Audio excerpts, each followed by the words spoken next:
ने तपस्या से उस दुख को टाल दिया। अगली बार जो पोटली होगी उसमें दुखी नहीं होगा। तो अम्मा ने तो क्या सोचा कि मैंने बेटे को सुखी बना दिया, पर किया क्या, अगले जन्म में उस बेटे को दुखी दुख मिलने वाला है, क्योंकि सुख तो सब भोग लिया। तो फिर भगवान से क्या मांगो? कुछ नहीं मांगना चाहिए, भगवान को यही मांगना चाहिए कि जो मांगने की इच्छा हो वही खत्म हो जाए, जो प्रहलाद ने मांगा।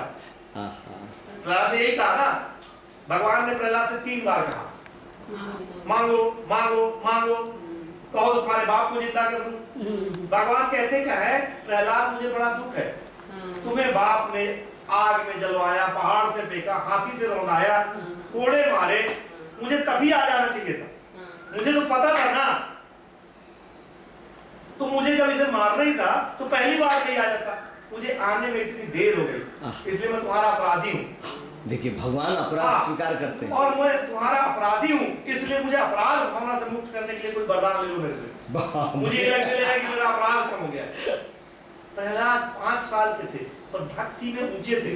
कहते क्या है, कहते भगवान 3 बार आपने कहा मांगो मांगो मांगो, मैं तो पूर्व जन्म का दिखता नहीं मुझे, आप तो सर्वज्ञ हैं, कहीं न कहीं मेरे संस्कार में जो चित्त है उसमें मांगने की कोई इच्छा रह गई है, जिसको आप निकाल करके मुझसे मंगवाना चाहते हैं। चित्त में पड़ा हुआ मुझे नहीं दिखता, जैसे टेप रिकॉर्ड में क्या रिकॉर्ड है ये कैसे पता लगेगा। इसलिए अगर आप मांगने का काम करना चाहते हैं तो आप झूठ नहीं बोलेंगे, इसलिए ये मांगने की इच्छा ही खत्म कर दो। बाप रे।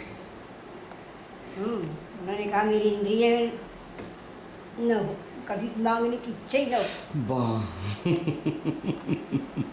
कितना बड़ा वरदान। और निष्ठुर आकृति बनाए वो अपने स्वजनों को सदा कठोर बातें सुनाया करता है, क्योंकि ऋण है ना।